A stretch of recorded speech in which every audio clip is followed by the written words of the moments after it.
on se retrouve aujourd'hui pour parler tag, puisqu'on va parler d'un tag que moi je trouve hyper drôle, qui est donc sur les opinions un peu controversées que l'on peut avoir vis-à-vis des autres membres de la booktube, donc de la sphère un peu YouTube sur les livres.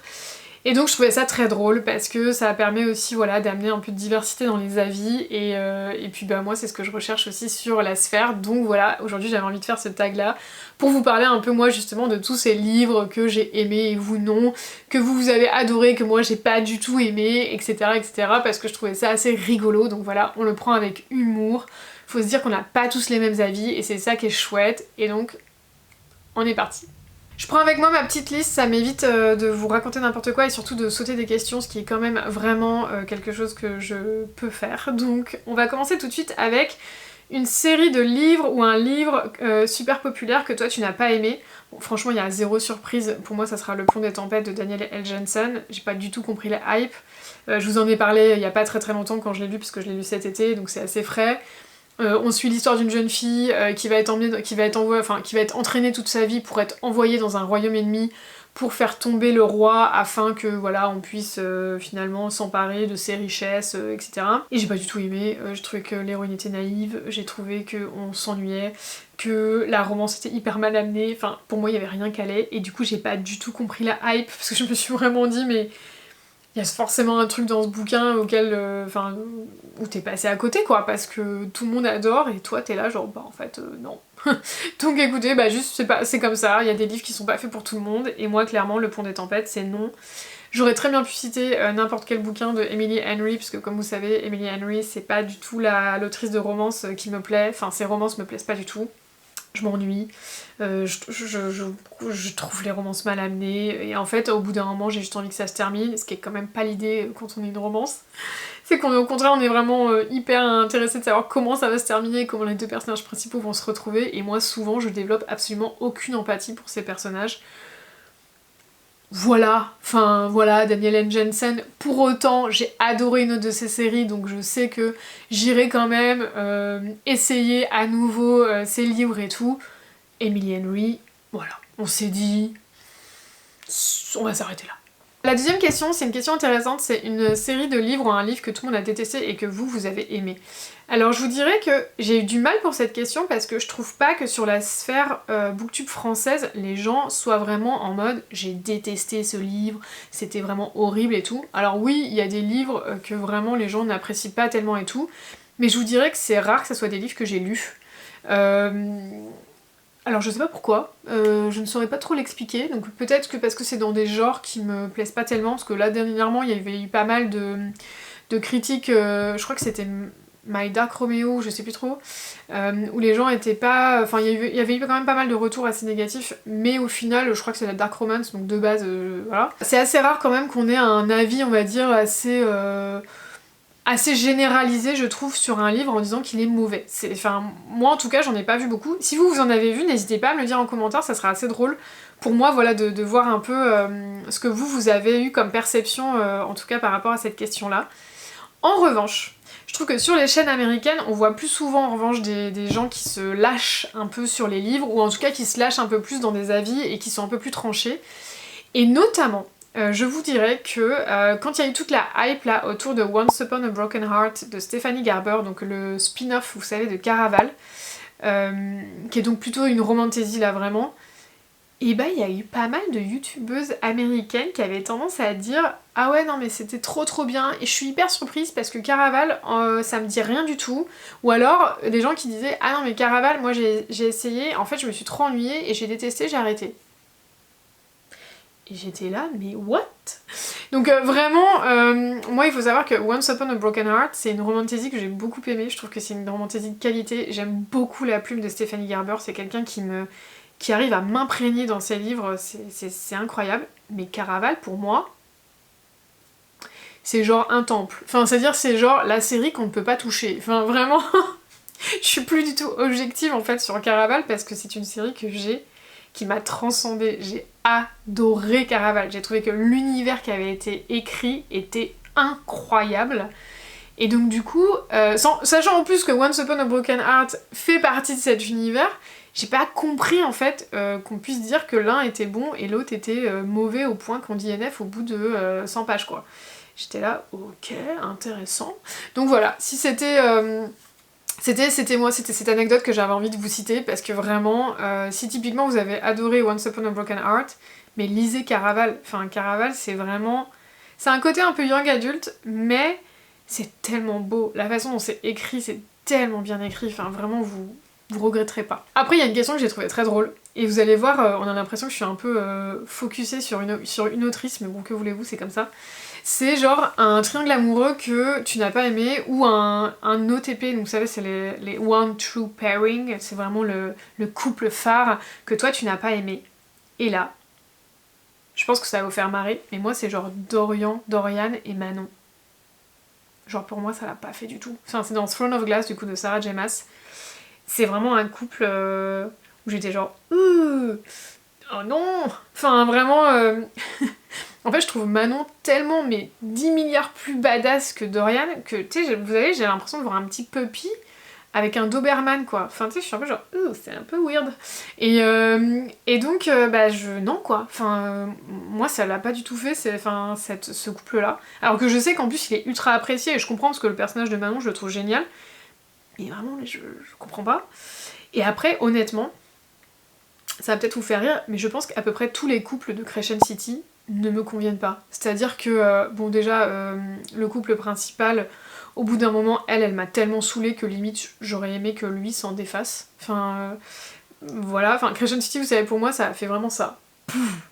Donc vraiment, le dernier m'a tellement énervée en fait à la lecture que je saurais même pas en faire un retour concret. Mais dans le dernier, donc du coup dans le dernier tome, dans le tome 3, enfin vraiment, vous voyez typiquement Ron et je crois que c'est Lydia. Perso, c'est no-go de ouf. Enfin, c'est-à-dire que elle, non quoi. Enfin, non. Enfin, j'ai pas tellement aimé son personnage, il y a plein de choses qu'elle fait que j'apprécie pas du tout, et je trouve que quand les deux sont ensemble, bof. Alors que lui, je la voyais trop bien avec l'espèce de prêtresse, reine et tout, bon, qui accessoirement est lesbienne, donc ça marche pas.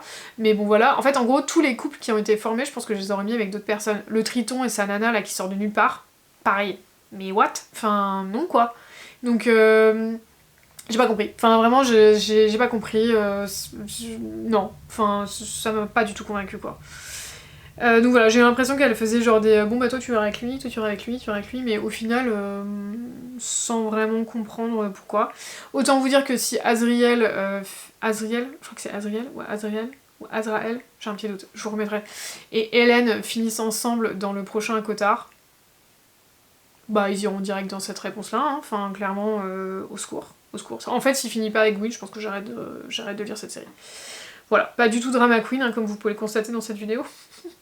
Ensuite, il y a un genre que tu ne vas clairement pas lire, bah c'est la dark romance, hein, je vous en parlais il y a 2 secondes. Franchement, moi j'ai une méga corde sensible sur tout ce qui est violence dans la romance. Typiquement, enfin, quelle que soit la forme de violence, hein. Mais vous voyez, typiquement, dans la dernière romance que j'ai lue, la série The Fine Print, il y avait plusieurs fois où il lui disait elle me tourne le dos et s'en va et je lui agrippe le bras, elle se retourne et je lui serre plus fort et j'étais là mais moi tu me serres le bras, je pense que tu te prends un pain. Donc je comprends pas du tout en fait le trip autour de ça, et je pense que si la dark romance c'est dans cette vibe là, d'après ce que j'ai compris, un peu genre en mode le mec a tous les red flags mais elle y va quand même, non. Enfin, moi, c'est pas du tout ma cam, je vais pas du tout m'éclater à lire ça. Alors après, si vous avez lu une dark romance qui est pas sur ce thème-là, donc pas le mode violence et tout, vous avez adoré, n'hésitez pas à me le dire et je tenterai peut-être ma chance. Mais pour le moment, la vibe dark romance ne passera absolument pas par moi. Ensuite, c'est encore une question que je trouve assez drôle, c'est un personnage que tout le monde adore et que toi tu n'aimes pas, et bah du coup c'est Dorian, je pense que vous l'aurez compris. Dorian Avillard, là, celui qui est dans Throne of Glass. Bah non, désolé mais pas du tout. Enfin vraiment c'est le mec qui fait tous les mauvais choix, qui est ultra égocentrique, qui n'aime jamais la bonne personne. Enfin vraiment il y a Enfin franchement j'avais vraiment envie de dire mais tu sais je crois que le mieux que tu ferais c'est de clamser, parce que franchement au moins dans l'histoire peut-être que ça ferait un tournant important, mais vraiment je comprends pas ce perso. Enfin et dès les débuts en fait de Throne of Glass j'étais genre contente que Elyn soit pas avec lui en fait, parce que vraiment je suis là mais non en fait, non pas lui en fait, tous mais pas lui. Et donc vraiment je sais pas comment vraiment vous l'expliquer, c'est juste que c'est un personnage qui certes à la fin je le trouve mieux qu'au début, mais vraiment j'ai eu énormément de mal à m'y attacher quoi, et à date je vous dirai un jour si parce que j'ai très envie de me faire une relecture du coup de Throne of Glass quelques années du coup après les avoir tous lus. Et je vous dirai ce que j'en ai pensé, mais so far, moi c'est un personnage, quand les gens le nomment, vous savez, dans les sondages Insta, là, pour dire c'est quoi votre personnage préféré de Throne of Glass et tout, et que c'est souvent lui qui ressort, je suis genre... Mais pourquoi? Donc écoutez, si c'est aussi votre personnage préféré, n'hésitez pas à me dire pourquoi, parce que je comprends pas du tout. Mais bon, c'est pas grave. Hein. Et puis, y a quand même Nesta, moi je suis obligée de le dire. Comme je vous disais, moi j'ai vraiment une méga corde sensible sur tout ce qui est agressivité, violence gratuite, méchanceté gratuite et tout. Et je trouve que le côté de Nesta... Alors le côté, vous voyez, comment dire, justification psychologique de... oui, non mais parce qu'en fait, elle a été traumatisée par ci pour ça, donc elle n'arrive pas à dire des choses gentilles aux gens qui l'aiment, parce que c'est sa façon à elle de montrer qu'elle peut pas être aimée. Ouais, bon écoute, ton explication freudienne à 2 balles, franchement, non quoi. Donc je trouve que c'est quand même un personnage que j'apprécie maintenant. Je trouve que le tome qui est centré sur elle fait que on la comprend mieux, on l'apprécie plus et tout. Mais ça reste quand même un personnage assez détestable quoi, enfin y a pas à dire quoi, c'est quand même quelqu'un qui parle mal, qui s'en prend toujours aux mêmes personnes, et ok, t'as pas eu une enfance facile, chouchou, mais c'est le cas d'à peu près tout le monde en fait dans cette série, et tout le monde ne se comporte pas comme toi quoi, donc non quoi, enfin juste, moi je comprends pas. Et donc vous voyez Nesta, même si c'est un personnage que j'apprécie et dont j'ai envie de voir l'évolution, je pourrais pas dire que c'est un personnage favori pour moi dans cette série, parce que je trouve que on peut pas toujours tout justifier. Donc voilà, c'était mon opinion sur Nesta, c'est gratuit.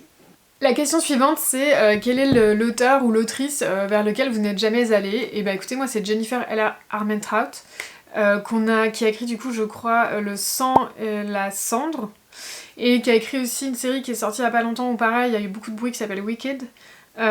Écoutez, je sais pas pourquoi, mais j'ai l'impression que les gens commencent et s'arrêtent au bout d'un moment, donc ça m'avait un peu donné l'impression que la série en entier avait un peu des longueurs, ou je sais pas, se valait pas en fonction des tomes. Et du coup, je sais pas, j'ai envie d'y aller, je sais pas, écoutez, je sais pas quoi vous dire. Donc si c'est une autrice que vous aimez beaucoup et que vous pensez que peut-être en fait Le sang et la cendre vaut mieux peut-être pas commencer par ça, dites-le moi, ou s'il faut y aller à fond parce que c'est génialissime, dites-le moi, ça me fera plaisir aussi. Parce que vraiment, je sais pas, je suis un peu entre deux chaises, je sais pas trop vous dire. Ensuite, c'est un trope dans les livres que tu ne peux plus voir en peinture. Franchement, ça va être très simple pour moi. Donc vous savez, les tropes, c'est genre Enemies to Lover, One Bed Only, etc. Donc c'est-à-dire ces arcs narratifs qu'on va souvent retrouver, mais qu'on aime ou qu'on n'aime pas. Et moi, c'est les âmes sœurs. Voilà, c'est dit. Vraiment, tout ce qui est imprégnation, âme sœur et tout, ça me gave en fait. Enfin, moi, dans la romance, mon livre préféré, déjà, c'est Orgueil et Préjugés. Pourquoi ? Parce que j'aime le fait qu'ils vont se battre, en fait, pour être ensemble. Enfin, l'idée, c'est de faire, de se dire, en fait, on va faire fi des convenances, on va ne pas écouter ce que la société nous dit, on va, outrepasser notre statut pour être ensemble. C'est ce côté, en fait, choix de l'autre, ce côté libre arbitre, qui fait que je trouve beau, en fait, c'est le côté vraiment je te choisis, même si tout est contre nous, en fait. Et ça, je trouve que ça fait les plus belles histoires d'amour, et du coup, quand on me l'enlève, ça m'énerve, parce que souvent, c'est le côté ah non, mais tu comprends, en fait, ils auraient jamais pu s'aimer parce que lui, il devait s'imprégner de elle. Non, c'est relou, quoi. Ou alors même quand il dit oui, forcément il l'aime parce qu'il est imprégné d'elle, mais en fait c'est plus une histoire de choix, en fait il l'aime plus elle parce qu'elle est comme ci comme ça, ses défauts, parce qu'ils vont vivre ensemble, etc. Non, en fait il l'aime parce que y a une espèce de magie chelou qui fait que il l'aime. C'est chiant quoi, on a envie de dire non, moi j'ai envie qu'il la choisisse elle pour ce qu'elle est elle quoi, ou lui pour ce qu'il est lui, peu importe. Et franchement, c'est un truc, j'en ai marre de le voir, et je trouve qu'on le voit énormément dans tous les trucs de failles et tout, là c'est toujours oui, c'est son âme sœur, machin, il l'a trouvé, nanana. Alors certes, il y a toute l'histoire autour de oui, mais ils ont réussi à se trouver quand même, c'est ça qui était bien. Ouais, ok, mais bon... Typiquement, vous voyez, dans ACOTAR, c'est un truc qui a été beaucoup utilisé, et franchement, à la relecture, j'ai trouvé quand même que c'était un petit truc qui m'avait un peu... ça m'a pas gêné quoi, mais ça m'a un peu irrité. Et j'ai hâte de voir du coup si elle va réussir du coup à travailler un peu autour de ce sujet-là et un peu déconstruire ce qu'elle a fait, notamment avec justement, là vous savez, Azriel, Hélène et tout là.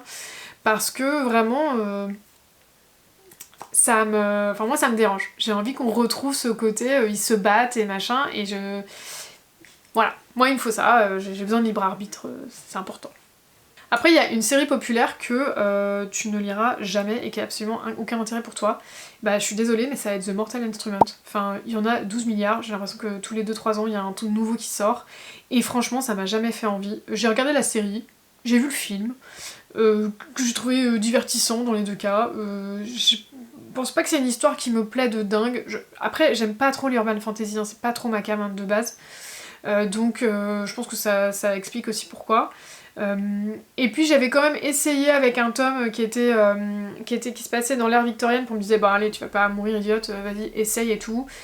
Franchement je me suis ennuyée, je pense que c'est pas pour moi, je pense que c'est, vous savez, c'est le genre de série, c'est comme moi par exemple avec ACOTAR, Throne of Glass, Crescent City et tout, enfin en fait soit vous prenez la hype, enfin vous prenez le train, la hype, merci pour cette image, hein.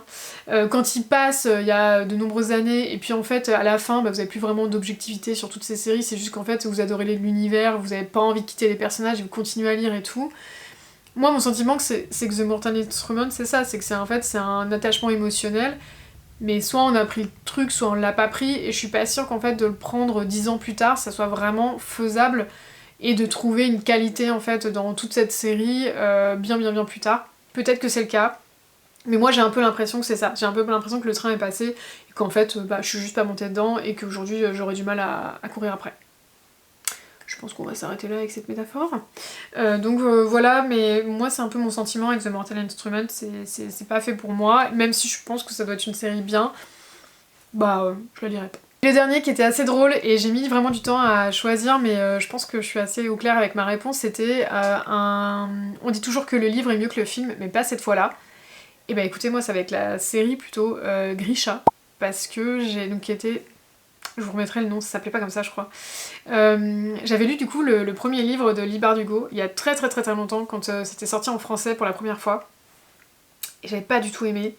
J'avais adoré l'univers, j'avais bien aimé les personnages masculins, mais le personnage principal féminin, je l'avais mais détesté. Enfin désolée de dire ça, mais là pour le coup c'était vrai. Je la trouvais tellement naïve, enfin elle faisait que des choix pourris, elle se mettait en danger tout le temps, on avait vraiment lui dire mais en fait c'était suicidaire, juste fais ça bien et puis genre on passe à quelqu'un d'autre quoi.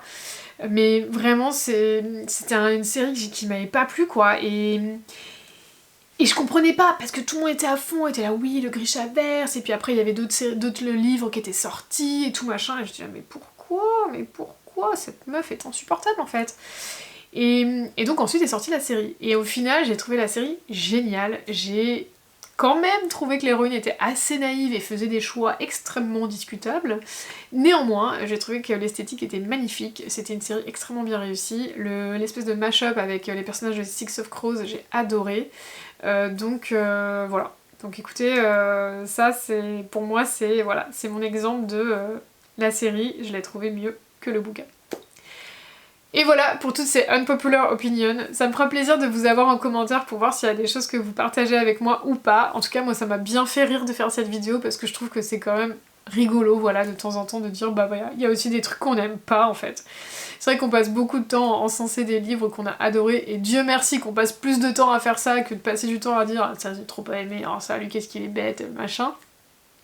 Mais voilà, aussi de temps en temps de prendre du recul par rapport à des choses qu'on adore et de pointer du doigt des choses qu'on n'a pas appréciées, je trouve ça aussi cool. Moi par exemple j'ai beaucoup cité les livres de Sarah J Maas alors que ce sont des livres que j'aime profondément et qui me suivent depuis des années, Mais voilà, en vieillissant, je suis aussi capable de dire bon en fait ça va pas, ça va pas, ça va pas. Donc c'était un peu l'idée de cette vidéo là. Si vous en faites aussi une, n'hésitez pas à me dire, moi ça me fera plaisir d'aller voir vos unpopular opinions et de voir si vous avez détesté des trucs que moi j'ai adoré, je trouve ça toujours très drôle. En attendant, je vous souhaite de passer de merveilleuses lectures, je vous dis à la semaine prochaine. À bientôt, bye bye.